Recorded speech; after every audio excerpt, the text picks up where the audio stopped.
Hello everyone and welcome back to Corso Workshop. Today I am with my good friend Ryan. We're doing a collaboration actually, where I was printing some miniature figures for Dungeons and Dragons for the project. It's probably going to be part of another video. Probably it's going to be a bigger part of a project.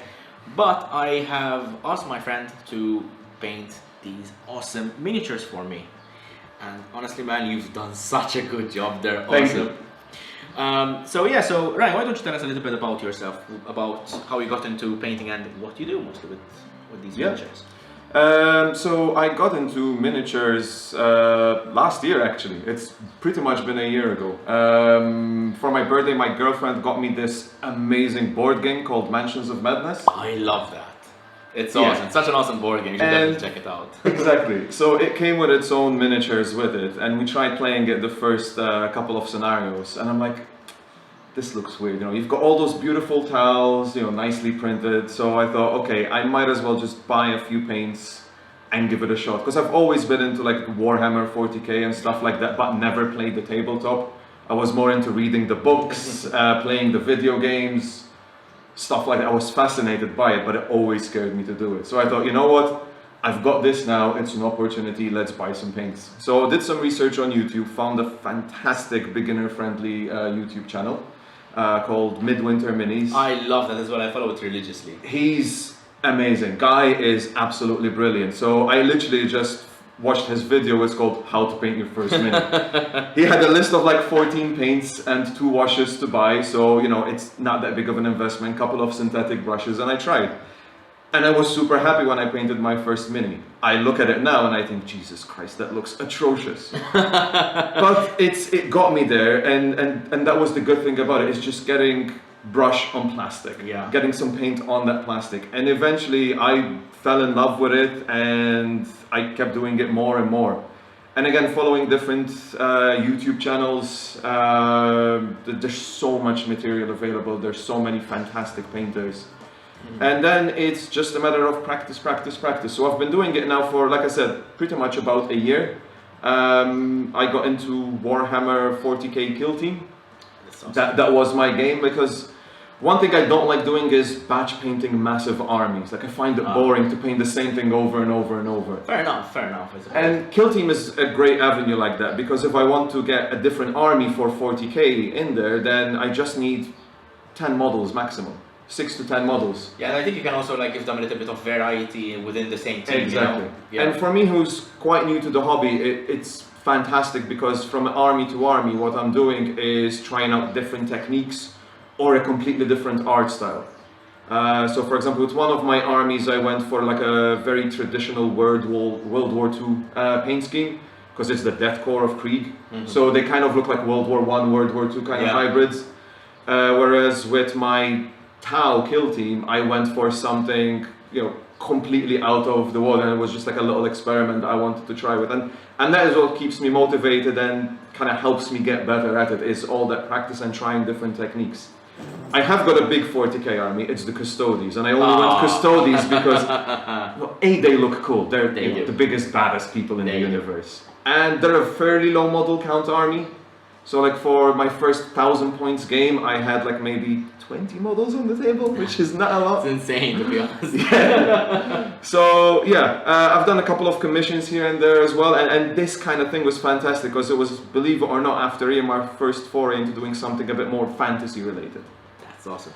Now, I also have very similar origins in terms of miniature paintings. I did paint Space Marines ages ago, like 16 years ago, when a friend and I got into it. But then it sort of stopped, and I lost kind of interest in it. And I started sort of painting miniatures about 4 or 5 years ago, when my girlfriend and I got, actually she has it, it's a board game called Mice and Mystics. It's essentially the same kind of thing as Mansions of Madness, only on a fantasy mice, happy level kind of thing. But the miniatures were unpainted, so I said, you know what, Corso Workshop, or rather Borshidi at the time, was just starting off. Yeah. And I think if you go back in my Instagram feed, you'll find them there, like the first rats that I painted. It's like really awesome to get back into. So kind of the same origins, but it's clearly you've developed and honed your skill a lot more than I have. There's no question about that. So let's talk a little bit about these particular miniatures. Now, Yes. you mentioned that you mostly work on sci-fi miniatures, which is awesome in its own right. I love 40k. How was it painting fantasy miniatures for, I think, was it the first time? Yeah, I mean, Mansions of Madness, they're more kind of like the eldritch horror monsters, so you can kind of go crazy with them and they're still going to look good because they're meant to look disgusting and mutated and stuff like that. This was actually quite an interesting project. What really helped me even to kind of get the concept of how you wanted them to look for your D&D session was using the Hero Forge models, and you actually color them, because I've built a couple of models there myself. But I just kind of left them in the grey plastic. I didn't bother coloring them in.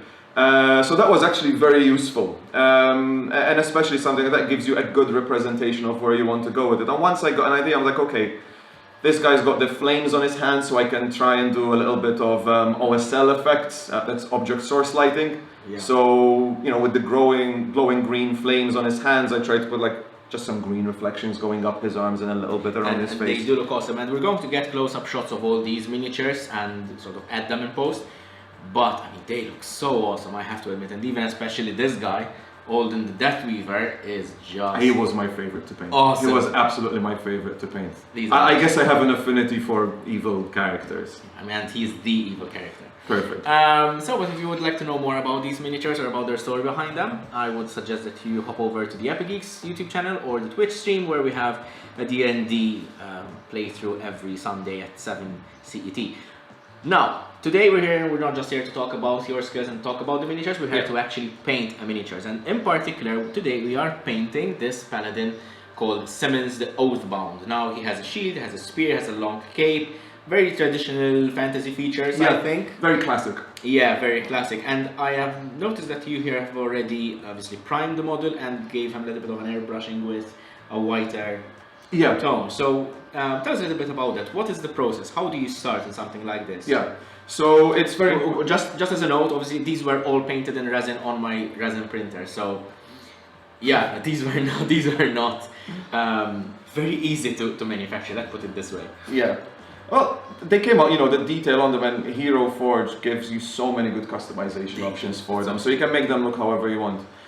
So essentially, the starting point should always be priming your model whenever you're painting them. The reason is acrylic paint, because it is acrylic paint that we mainly use for miniature painting, doesn't stick well to either plastic or resin, and especially not to metal miniatures. Oh yeah, that I have had grief with pasta.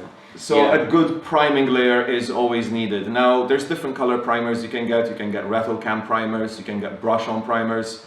I've invested in an airbrush, and I mainly prime using the airbrush, mostly because I also wanted to use it for my cosplay projects as well. So it was, I'm investing in an airbrush to kind of hit two of my hobbies there. Yeah, fair enough. So whatever way you want to prime it, whether it's brush on, aerosol can, or an airbrush, go with a primer. I tend to prefer priming in black. Main reason for that is there's usually always hidden nooks and crannies on the miniature. I mean, you can see here under the cape for Simmons, where if you're priming in white, they're very difficult areas to paint. So my kind of thought process generally is, especially as I paint to play, I don't paint for competition or for display models. If you can't really see it, don't paint it. It's good enough, sort It's of. a shortcut, And to be fair, I mean, these darker details would probably be like where the shade would be. Exactly, it's in the shadow. So that's why it makes sense for me to prime it in a black or a very dark grey, for example. Okay. So to bring out the details then, because there are a lot of very fine details when you're working with a 28mm scale miniature, what I tend to do then is a bit of a zenithal highlight. Now you can again do it with a little spritz of aerosol with white generally, or a light grey, or even a bone color if you want. Okay. Because it does actually come up with a bit of an underpainting from that side. You can do it with an airbrush. You can even do it, as I've done with this case, just with dry brushing. Dry brushing is a technique where you put some paint on a brush, rub most of it off, and then gently scrub the brush along the surface of the model. It will bring out the details. You could do it with a dry brush like that, but you just need to make sure to go always in the direction of up to down. Okay. Because you're informing the model where the light is coming from. Makes sense. You know, being the zenithal highlight just purely means the light is at its zenith, so it's right above. So you want like the shoulders to be a bit lighter, the top of the head, the top of the spear, some parts of the shield would catch a little bit more light. The flowing cape, especially with all of its folds. It will help educate and even bring out the details. So if you're new to miniature painting, it will actually help point out where the details exactly are that you want to paint. Alright, so now for me, for example, I think the biggest difficulty with painting miniatures for me is painting the details on the face, the eyes especially. Oh, it still is for me after a year, trust me. I was going to ask, is there any kind of tips and tricks you can give to perhaps viewers who are starting out in this hobby that can, you know, is it just about practice or are there some perhaps tricks of the trade? It's still always going to be mostly about practice, and in a way it's kind of going to be a little bit of the tools that you're using as well. So when it comes to those finer details, I would go with a slightly thinner brush. I would still want a brush with a good belly on it, but with a very, very sharp tip. Oh, okay. Because you are working with the eyes, they're so small. Now, the thing that you have to consider is this: when you're generally looking at these miniatures, you're kind of looking at them at like an arm's length away. Yeah. So I think the biggest mistake I made when I first started painting faces is I made the eyes kind of too big and too white. Yeah, it happens to me as well. Because, you know, if you're looking at a miniature at arm's length away, you're kind of, think of it as you're looking at another person that is 6 feet away from you. Yeah. So if someone's 6 feet away from you, you can only see a little bit of the white in their eyes. Yeah. So it's just when you kind of understand those small concepts like that, that it starts to make a bit more sense. Now, I'll be honest, I've only recently started to actually paint the iris of the eyes with the brush. One good trick is micron pens. Micron pens? You mean like the felt pens? Yes. Now they're called micron pens because they have a very, very small fine tip. Oh yeah, I use them for map making, in fact, for details in map making. Yeah. I have a 0.3 millimeter tip micron pen, which it happens to be a perfect size for just drawing an iris. So once you have, you know, the under shade for the eyes and then the actual white, is just grab your miniature, get the micron pen and aim it as center as you can for it. Again, it will take practice, you will mess it up, I still mess it up, I still can't paint eyes to save my life properly.